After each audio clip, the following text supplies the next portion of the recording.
Hi, ಎಲ್ಲರಿಗೂ ನಮಸ್ಕಾರ. ಇದು ನನ್ನ ಫಸ್ಟ್ ಯೂಟ್ಯೂಬ್ ಬ್ಲಾಗ್. ಇವಾಗ ಎಲ್ಲಿಗೆ ಹೋಗ್ತಾಯಿದ್ದೀವಿ ಅಂದರೆ ಶ್ರೀ ಗುರು ರಾಘವೇಂದ್ರ ಮಂತ್ರಾಲಯಕ್ಕೆ ಹೋಗ್ತಾಯಿದ್ದೀವಿ. ಇದು ನನ್ನ ಫಸ್ಟ್ನೇ ಬ್ಲಾಗ್ ಆಗಿದ್ದರಿಂದ ರಾಯರ ಆಶೀರ್ವಾದ ತಗೊಳ್ಳೋಕ್ಕೆ ಹೋಗ್ತಾ ಇದ್ದೀನಿ. ಬನ್ನಿ ಹೋಗೋಣ. ಏನಪ್ಪ ಅಂದರೆ ಇಷ್ಟು ದಿನ ಬೈಕಲ್ಲಿ ಓಡಾಡಿ ಕಾಲಲ್ಲಿ ಓಡಾಡೋದಕ್ಕೆ ಒಂಥರ ಆಗ್ತಿದೆ. ಫಸ್ಟ್ ಟೈಮ್ ಒಬ್ಬನೇ ಟ್ರಿಪ್ ಹೋಗ್ತಾಯಿದ್ದೀನಿ. ಮನೆಯವರು ಎಷ್ಟೇ ಬೇಡ ಅಂದ್ರೂ ಒಬ್ಬನೇ ಬರ್ತೀನಿ ಅಂತ ಹೋಗ್ತಾ ಇದ್ದೀನಿ. ಯಪ್ಪ, ಬೈಕಲ್ಲಿ ಓಡಾಡಿ ಕಾಲಲ್ಲಿ ಓಡಾಡೋಕ್ಕೆ ಸುಸ್ತು ಗುರು. ಇಷ್ಟು ದಿನ ಬೈಕಲ್ಲಿ ಓಡಾಡಿ ಇಲ್ಲಿ ಯಾರೋ ಒಬ್ಬ ಸ್ಪೀಡಾಗಿ ಹೋದ ಅಜ್ಜಿ ಫುಲ್ ಗರಾಮಾಗಿ ಬೈತಾ ಹೋದೆ.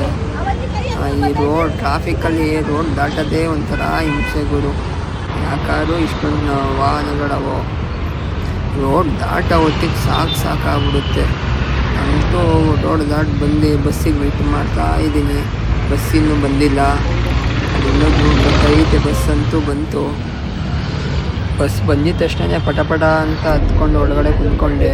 ಬಸ್ ಫುಲ್ ಖಾಲಿ ಇತ್ತು. ಕಿಟಕಿ ಪಕ್ಕ ಜಾಗ ಹುಡುಕೊಂಡು ಕಂಡಕ್ಟ್ರು ಬಂದು ಟಿಕೆಟ್ ಇಲ್ಲಿಗೆ ಯಶವಂತಪುರ ಅಂತ ಹೇಳಿ ಒಂದು ಟಿಕೆಟ್ ತೊಗೊಂಡೆ.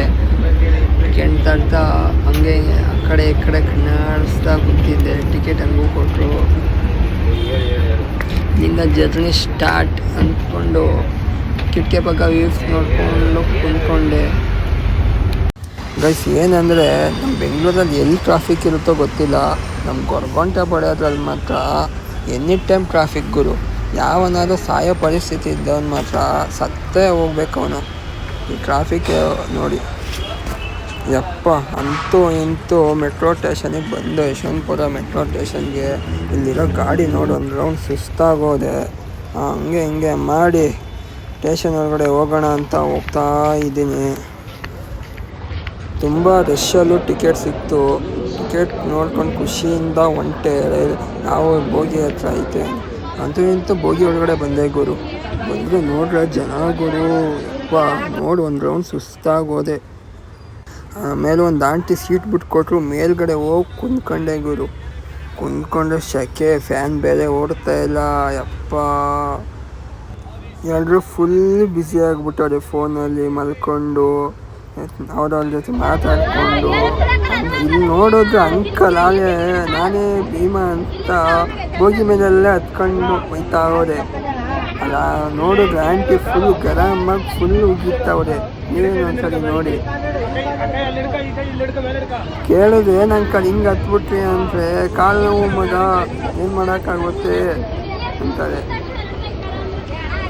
ಅಂತೂ ಸಾಹಸ ಮಾಡಿ ಎಲ್ಲರೂ ಅಂಕಲ್ನ ಒಂದು ಸೈಡಿಗೆ ಹಾಕಿ ಕುಣಿಸಿದಾಯಿತು. ಫೈನಲಿ ಬಂದು ತೊಳಗ್ದೆ. ನಮ್ಮ ಬಾಸ್ನ ನೋಡೋಕೆ ವೇಟಿಂಗ್. ಕೆಲವೇ ಕ್ಷಣ. ಕರೆಕ್ಟಾಗಿ 1:15 ಕರೆಕ್ಟಾಗಿ ಬಂದೆ. ಟ್ರೈನಲ್ಲಿ ಮಧ್ಯೆ ಎಲ್ಲ ವೀಡಿಯೋ ಮಾಡೋಕ್ಕಾಗಿಲ್ಲ, ಯಾಕಂದರೆ ಫುಲ್ ನಿದ್ದೆ ಮಾಡಿಬಿಟ್ಟೆ. ಇವಾಗ ನಿದ್ದೆಗಣ್ಣಲ್ಲಿ ಹೇಳ್ಕೊಂಡು ಹೋಗ್ತಾ ಇದ್ದೀನಿ ನೋಡಿ. ಇದೇ ಮಂತ್ರಾಲಯ ರೈಲ್ವೆ ಸ್ಟೇಷನ್ ಹೇಗಿದೆ ನೋಡಿ. ಫುಲ್ಲು ಆಟೋಗಳು. ಮುಂದಕ್ಕೆ ಬನ್ನಿ, ನಮ್ಮ ಆಟೋಗೆ ಬನ್ನಿ ಅಂತ ಫುಲ್ಲು. ಅಂತೂ ಇಂತೂ ಆಟೋದಲ್ಲಿ ಕುಂತ್ಕೊಂಡು ಹೊಂಟೇಗುರು. ಆಟೋದಲ್ಲಿ ಕುಂತ್ಕೊಂಡು ಹೋಗೋಕ್ಕೆ ಒಂಥರ ಮಜಾ. ಅಂದರೆ ಎಷ್ಟೋ ದಿನಗಳ ನಂತರ ಆಟೋದಲ್ಲಿ ಹೋಗ್ತಾ ಇರೋದು. ಫುಲ್ ಎಂಜಾಯ್ ಮಾಡಿಕೊಂಡು ಹೋಗ್ತಾ ಇದ್ದೀನಿ. ಬನ್ನಿ ಹೋಗೋಣ. ಇಲ್ಲಿದ್ದ ತಕ್ಷಣ ನೆನಪಾಗಿದ್ದರೆ ಕಾಫಿ ಕುಡಿಯೋಣ ಅಂತ ಕಾಫಿ ಹತ್ರ ಹೋಗಿ ಅಂಕಲ್ ಒಂದು ಕಾಫಿ ಕುಡಿ ಅಂದಿದ ತಕ್ಷಣ ಬಾರಪ್ಪ ಕೊಡ್ತೀನಿ ಅಂತ ಹೇಳಿ ಕಾಫಿ ಮಾಡ್ತಾಯಿದ್ರು. ಅವ್ರು ಕಾಫಿ ಮಾಡೋದೇ ನೋಡ್ತಾ ಇದ್ದೆ. ಅಂಕಲ್ ಬಿಸಿ ಕಾಫಿ ಮಾಡಿ ತಗೊಳಪ್ಪ ಕುಡಿ ಅಂತ ಕೊಟ್ಟರು. ಕಾಫಿ ನೋಡಿದ ಏನೋ ಗೊತ್ತಿಲ್ಲ, ಮಿಡ್ನೈಟಲ್ಲಿ ಕಾಫಿ ಕುಡಿಯೋದೇ ಒಂಥರ ಸುಖ. ಏನಂತೀರಾ? ಯಾರ್ಯಾರು ಕಾಫಿ ಓದಿದ್ದೀರ ಕಮೆಂಟ್ ಮಾಡಿ ಹೋಗಿ. ಕಾಫಿ ಕುಡ್ಕೊಂಡು ನಮ್ಮ ಬಾಸ್ ಅಂತೂ ಇಂತೂ ನೋಡಿದೆ ಗುರು. ಅವ್ರನ್ನ ನೋಡಿದ ತಕ್ಷಣ ಮನಸ್ಸಲ್ಲೇ ಒಂಥರ ಖುಷಿ. ಏನೇ ಕಷ್ಟ ಇದ್ರೂ ಅವ್ರು ನೋಡಿದ ತಕ್ಷಣ ಏನೋ ಎಲ್ಲ ಮರೆತು ಮನಸ್ಸು ಹಗುರ ಆಗೋ ಥರ ನೋಡಿ. ಮಂತ್ರಾಲಯ ಬಂದು ತಲುಪಿ ಬಾಸ್ ಜೊತೆ ಒಂದು ಸೆಲ್ಫಿ ತೊಗೊಂಡು ಹಂಗೆ ಹೋಗ್ತಾ ಇದ್ದೀನಿ. ಬನ್ನಿ ಹೋಗೋಣ. ಯಾರ್ಯಾರು ಮಂತ್ರಾಲಯ ನೋಡಿಲ್ಲ ಇಲ್ಲಿಂದಲೇ ಒಂದು ಕೈ ಮುಚ್ಕೊಬಿಡಿ. ಮಿಡ್ನೈಟ್ ಆದ್ರೂ ಎಷ್ಟು ಜನ ಗೊತ್ತಾಗೋರು ಅಪ್ಪ. ಇಲ್ಲಿ ದೇವಸ್ಥಾನಕ್ಕೆ ಮಿಡ್ನೈಟಲ್ಲೇ ಜಾಸ್ತಿ ಜನ ಬರೋದು. ಅಂತೂ ಫೈನಲ್ಲಾಗಿ ರೀಚ್ ಆದೆ ಗುರು. ಫೈನಲ್ಲಾಗಿ ನೋಡಿ ಬಂದೆ. ಬಂದಿದ ತಕ್ಷಣ ರೂಮ್ ಬುಕ್ ಮಾಡಲಿಲ್ಲ, ಯಾಕಂದರೆ ಫಸ್ಟ್ ಟೈಮ್ ಬಂದಿರೋದು. ರಾಯರು ಮೊದಲಲ್ಲೇ ಮಲ್ಕೊಳ್ಳೋಣ ಅಂತ ಇಲ್ಲೇ ಬಂದು ನೋಡಿದೆ. ಆಲ್ರೆಡಿ ಜನಗಳು ತುಂಬಿಟ್ಟಿದ್ರು ನೋಡ್ರಿ ಹೇಗೆ ಮಲಗಿದ್ದಾರೆ. ಫುಲ್ ಇಲ್ಲಿ ಬಂದು ಮಲಗೋದೇ ಒಂಥರ ನೆಮ್ಮದಿ ಗುರು. ಏನೋ ಒಂಥರ ನೆಮ್ಮದಿ ಇಲ್ಲಿ ಬಂದರೆ. ನೋಡಿ ನೀವು ಯಾರ್ಯಾರು ಬಂದಿಲ್ಲ ನೋಡಿಲ್ಲ ಒಂದ್ಸಲಿ ಬಂದು ನೋಡಿ, ಮನಸ್ಸು ಫುಲ್ಲು ಹಗುರ ಆಗುತ್ತೆ. ನಿಮ್ಮ ಹತ್ರ ಏನೇ ಕಷ್ಟ ಇದ್ರೂ ಈಡೇರುತ್ತೆ. ಹಾಗೆ ರಾಯರು ನೋಡ್ತಾ ನೋಡ್ತಾ ಮೊಬೈಲ್ ಯೂಸ್ ಮಾಡ್ಕೊಂಡು ಹಂಗೆ ಅಲ್ಲೇ ಮಲ್ಕೊಬಿಟ್ಟೆ. ಮಲಗಿ 5 ಗಂಟೆಗೆ ಎಬ್ಬಿಸಿದ್ರು. ಹಂಗೂ ಮಲ್ಕೊಂಡು 6 ಗಂಟೆಗೆ ಎದ್ದಿದ ತಕ್ಷಣ ಸ್ನಾನ ಮಾಡಿಕೊಂಡು ಫ್ರೆಶ್ ಅಪ್ ಆಗಿ ಪಂಚೆಗೆ ಉಟ್ಕೊಂಡು ನಮ್ಮ ಸಂಸ್ಕೃತಿ ಪ್ರಕಾರ ದೇವಸ್ಥಾನಕ್ಕೆ ಹೋಗೋಣ ಅಂತ ರೆಡಿ ಆಗ್ತಾ ಇದ್ದೀನಿ. ನೋಡಿ ನೀವೇ ರೆಡಿಯಾಗಿ ಬಂದೇ ಬಿಡಿ. ಬೆಳಗ್ಗೆನೇ ನೋಡಿ ನಿಂತ್ಕೊಂಡು ಹೋಗ್ತಾ ಇದ್ದೀನಿ. ನೋಡಿ ಫೈನಲಿ ಈಗ ರೆಡಿಯಾಗಿ ಹೋಗ್ತಾ ಇದ್ದೀನಿ ದರ್ಶನ ತಗೊಳ್ಳೋಣ ಅಂತ. ಬೆಳಿಗ್ಗೆ 6 ಗಂಟೆಗೆ ದರ್ಶನ ಫುಲ್ ಕ್ಯೂ ನಿಂತ್ಬಿಟ್ಟಿತ್ತು. ಅದಕ್ಕೋಸ್ಕರ ಒಂದು 7 ಗಂಟೆ ತನಕ ಕಾಯ್ದು 7 ಗಂಟೆಗೆ ಹೋಗ್ತಾ ಇದ್ದೀನಿ. ಗೊತ್ತಿಲ್ಲ ಫ್ರೆಂಡ್ಸ್, ನನಗೆ ರಾಯರು ಮಠಕ್ಕೆ ಹೋಗೋದೇ ಅಂತಲೇ ಒಂಥರ ಖುಷಿ. ಯಾಕಂದರೆ ನನಗೆ ಎಷ್ಟೇ ಬೇಜಾರಾಗಿರಲಿ ಖುಷಿಯಾಗಿರಲಿ ಅವ್ರ ಹತ್ರ ಹೋದರೆ, ಅವ್ರ ಹತ್ರ ಏನಾದ್ರು ಹೇಳ್ಕೊಂಡ್ರೆ ಮನಸ್ಸು ಫುಲ್ ಹಗುರ ಆಗುತ್ತೆ. ಅದಕ್ಕೋಸ್ಕರ ಸಂಡೇ ಆಗಿರೋದ್ರೆ ಫುಲ್ಲು ಜನ, ಅದರಲ್ಲೂ ಶ್ರೀರಾಮನವಮಿ ಬೇರೆ ಫುಲ್ ಜನ ಫ್ರೆಂಡ್ಸ್. ಎಷ್ಟು ಜನ ಅಂದರೆ ಫುಲ್ ಜನ. ಫುಲ್ ಇಲ್ಲೆಲ್ಲ ನಿಂತಿರೋರೆಲ್ಲ ಕ್ಯೂ ಅಲ್ಲಿ ನಿಂತಿದ್ದಾರೆ. ಅಲ್ಲಿ 2 ಅವರಿಂದ ನಿಂತಿದ್ದಾರಂತೆ. ನಾನು ಬೇಗ ದರ್ಶನ ಮಾಡ್ಕೊಳ್ಳೋಣ ಅಂತ ನಿಂತ್ಕೊಂಡೆ. ನನ್ನ ಅದೃಷ್ಟನೇ ಏನೋ ಗೊತ್ತಿಲ್ಲ. ನಾನು ನಿಂತ್ಕೊಂಡ್ಮೇಲೆ ಫುಲ್ ಬೇಗ ಆಯಿತು ದರ್ಶನ.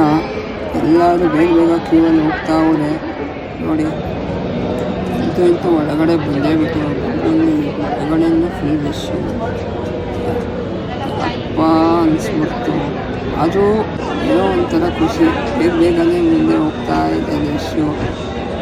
ನೋಡಿ ಅಲ್ಲೇ ಹೋಗ್ತಾ ಇದ್ದೀವಿ. ಅಂತೂ ನೋಡ್ರಿ ಎಲ್ಲ ರಾಯರ ದರ್ಶನ ಮುಗಿಸ್ಕೊಂಡು ಆಚೆ ಬೇಗ ಬಂದು ಅಂತೂ ರಾಯರ ದರ್ಶನ ಮುಗಿಸ್ಕೊಂಡು ಬಂದಿದ್ದೀವಿ. ಮನಸ್ಸು ಒಂಥರ ನಿರಾಳ. ಇದ್ದಿತ್ತು ನೋವೆಲ್ಲ ಕರ್ಕೊಂಡು ಒಂದೇ ಬಿಡು. ರಾಯರದ್ದು ತಗೊಂಡು ರಾಯರದೊಂದು ಪಿಕ್ ತೊಗೊಂಡು ರಾಯರ ಹತ್ರ ಒಂದೇ ಗುರು ಇಲ್ಲೇ ಹೊಳೆ ಹತ್ರ ಹೋಗೋಣ. ಫಸ್ಟ್ ಟೈಮ್ ಒಂದ್ಸಲಿ ಹೊಳೆ ಹತ್ರ ಹೋಗಿದ್ದು ಫ್ರೆಂಡ್ಸ್ ಎಲ್ಲ ಬಂದಾಗ ಒಂದು ತೊಟ್ಟು ಕೂಡ ನೀರಿರಲಿಲ್ಲ. ಈ ಸಲ ಫುಲ್ಲು ಮಳೆ ಆಗಿರೋದ್ರಿಂದ ನೋಡೋಣ ಹೊಳೆ ಹೇಗಿದೆ ಅಂತ ಬಂದೇ ಗುರು. ಮಳೆ ನೋಡಿದ ತಕ್ಷಣ ಮನಸ್ಸು ಫುಲ್ ಖುಷಿಯು. ಎಲ್ಲರೂ ಜಾಸ್ತಿ ಬಂದು ಹೊಳೆಯಲ್ಲೇ ಸ್ನಾನ ಮಾಡ್ತಾನೆ ಎಲ್ಲ ಜನಗಳು. ಹೊಳೆ ನೋಡಿಕೊಂಡು ರಾಯರ ದೇವಸ್ಥಾನಕ್ಕೆ ಮತ್ತೆ ಬಂದು ಒಂದು ವೀಡಿಯೋ ಮಾಡಿಕೊಂಡು ಪ್ರಸಾದ ತಗೊಂಡು ಗುರು ಹೋಗಿ ಬೆಳಗ್ಗೆಯಿಂದ ತಿಂಡಿ ಮಾಡಿ ಹೊಟ್ಟೆ ಬೇರೆ ಹಸಿತಿತ್ತು. ಹೋಗಿ ತಿಂಡಿ ಮಾಡೋಣ ಅಂತ ಹೋಗ್ತಾ ಇದ್ದೀನಿ. ದೇವಸ್ಥಾನ ಪಕ್ಕದಲ್ಲೇ ಒಂದು ಪೆಟ್ಟಿ ಅಂಗಡಿ ಇತ್ತು. ಅಲ್ಲಿ ಒಂದು ಪ್ಲೇಟ್ ಹಾಕ್ಸ್ಕೊಂಡು ತಿಂತಾ ಇದ್ದೀನಿ. ಯಾಕಂದರೆ ಹೋಟ್ಲುಗೆಲ್ಲ ಜಾಸ್ತಿ ಹೋಗೋಕ್ಕಿಂತ ಈ ಥರ ಸಣ್ಣ ಪುಟ್ಟ ಅಂಗಡಿಗೆ ಹೋಗಿ ತಿಂದರೆ ಅವ್ರಿಗೂ ವ್ಯಾಪಾರ ಆಗುತ್ತೆ, ನಮಗೂ ಹೊಟ್ಟೆ ತುಂಬ ಊಟ ಸಿಗುತ್ತೆ ಅಂದ್ಕೊಂಡು ರಾಯರ್ಗೆ ಒಂದ್ಸಲ ಲಾಸ್ಟ್ ಬಾಯಿ ಹೇಳಿ ಮತ್ತೆ ಬರ್ತೀನಿ ಅಂತ ಆಟೋದಲ್ಲಿ ಹೊಂಟೆ ಗುರು. ಆಟೋದಲ್ಲಿ ಹೋಗ್ತಾ ಫುಲ್ಲು ಏನೋ ಒಂಥರ ಖುಷಿಗೆ ಹೋಗ್ತಾ ಬಂದಿದ್ದೆ. ಇನ್ನೂ ಸ್ವಲ್ಪ ದೇವಸ್ಥಾನಕ್ಕೆಲ್ಲ ಹೋಗ್ಬೇಕಾಗಿತ್ತು. ಆದರೆ ಟೈಮ್ ಇರಲಿಲ್ಲ ಅಂದ್ಬಿಟ್ಟು ಬೇಗ ಹೋಗೋಣ ಅಂದ್ಬಿಟ್ಟು ಬಂದೆ. ರೈಲ್ವೆ ಸ್ಟೇಷನ್ಗೆ ಮತ್ತೆ ಬಂದು 11:15 ಟ್ರೈನ್ ಅಂತ ಹೇಳಿದ್ರು. ಅದಕ್ಕೆ ಬೇಗ ರೆಡಿಯಾಗಿ ಬಂದೆ ಗುರು. ಅದು ನೋಡಿದ್ರೆ ಟ್ರೈನೇ ಇನ್ನೂ ಬಂದಿಲ್ಲ. ಹೋಗ್ತಾ ಇದ್ದೀನಿ. ಅದು ಒಂದು ಸ್ವಲ್ಪ ಬೇಜಾರಾಯಿತು.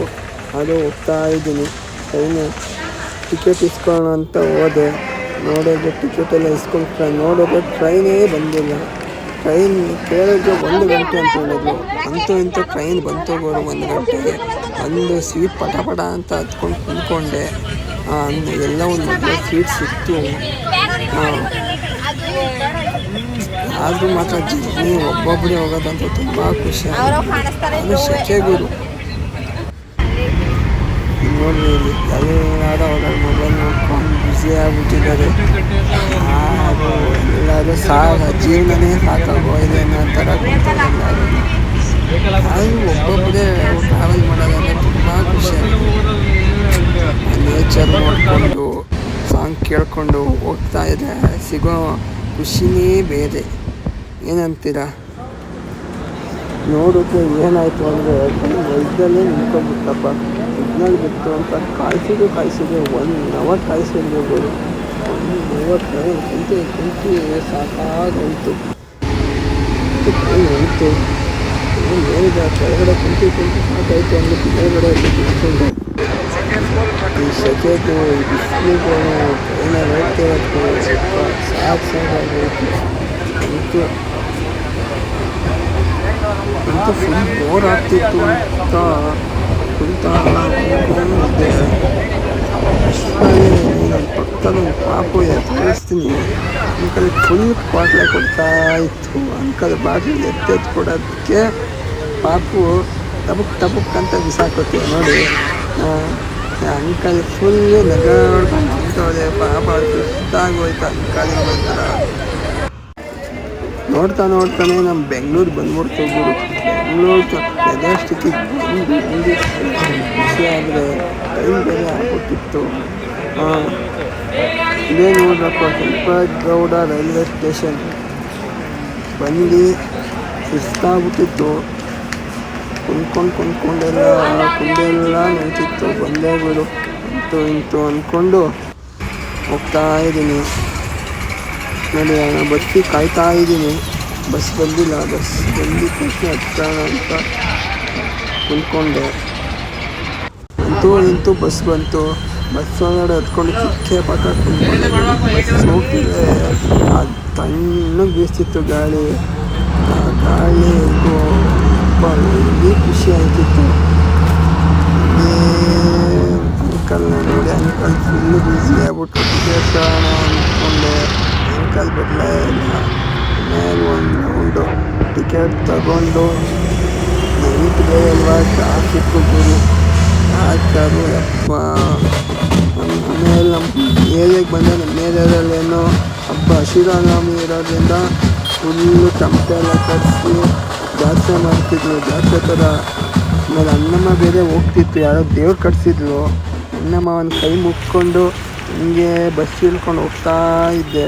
ನಮ್ಮಮ್ಮ ಬೇರೆ ಏನೋ ಒಂದು ಅಂಗಡಿಯಲ್ಲಿ ಏನಾದ್ರು ತಗೊಂಬ ತಿನ್ನೋಕ್ಕೆ ಅಂದರು. ಏನಪ್ಪ ತರೋದು ಅಂದ್ಕೊಂಡು ಯೋಚನೆ ಮಾಡ್ಕೊಂಡು ನಡ್ಕೊಂಡು ಹೋಗ್ತಾ ಇದ್ದೀನಿ. ಹೋಗ್ತಾ ಬೇಕ್ರಿ ಹತ್ರ ಹೋಗಿ ನಮ್ಮಂಗೆ ವೆಜ್ ಪಪ್ಸ್ ಕಟ್ಟಿಸ್ಕೊಂಡು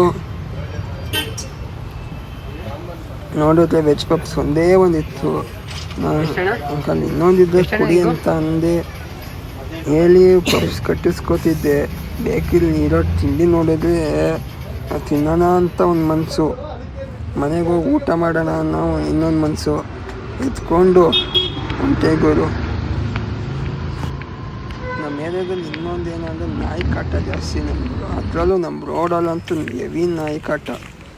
ಸುಮ್ಮನೆ ಇದ್ರೂ ಬೊಗಳುತ್ತವೆ, ಸುಮ್ಮನೆ ಓಡಿಸ್ಕೊಬರ್ತವೆ. ಬೈದಲ್ಲೇ ಹೋಗ್ತಾ ಇದೆ. ಅಂತೂ ನಮ್ಮ ಮನೆ ರೋಡ್ ಬಂತು. ಸ್ವಲ್ಪ ನಿರಾಳ ಆಯಿತು ಮನಸ್ಸು. ಅಪ್ಪ ಬಂದೆ. ಫ್ರೆಂಡ್ಸ್, ಏನಂದರೆ ಇವತ್ತಿಂದ ಯೂಟ್ಯೂಬ್ ಓಪನ್ ಮಾಡಿ ವ್ಲಾಗ್ಸು ಮಾಡೋಣ ಅಂತ ಮಾಡ್ತಾಯಿದ್ದೀನಿ. ಎಲ್ಲರಿಗೂ ಹೇಗೆ ಸಪೋರ್ಟ್ ಮಾಡ್ತಾರೋ ಹಾಗೆ ನನಗೂ ಸಪೋರ್ಟ್ ಮಾಡಿ. ಅದಕ್ಕೋಸ್ಕರ ಫಸ್ಟ್ನೇ ವ್ಲಾಗ್ಗೆ ನಮ್ಮ ಗುರುಗಳ ಆಶೀರ್ವಾದ ತಗೊಬರೋಣ ಅಂತ ರಾಘವೇಂದ್ರ ಸ್ವಾಮಿ ಅವರು ವ್ಲಾಗ್ ಮಾಡ್ತಾಯಿದ್ದೀನಿ. ಎಲ್ಲರಿಗೂ ಇಷ್ಟ ಆಗಿದೆ ಅಂದ್ಕೋತೀನಿ. ಏನಾದರೂ ತಪ್ಪಾಗಿದ್ದರೆ ಕ್ಷಮಿಸಿ. ಇವತ್ತಿನ ವ್ಲಾಗ್ ಮುಗೀತು. Bye good night.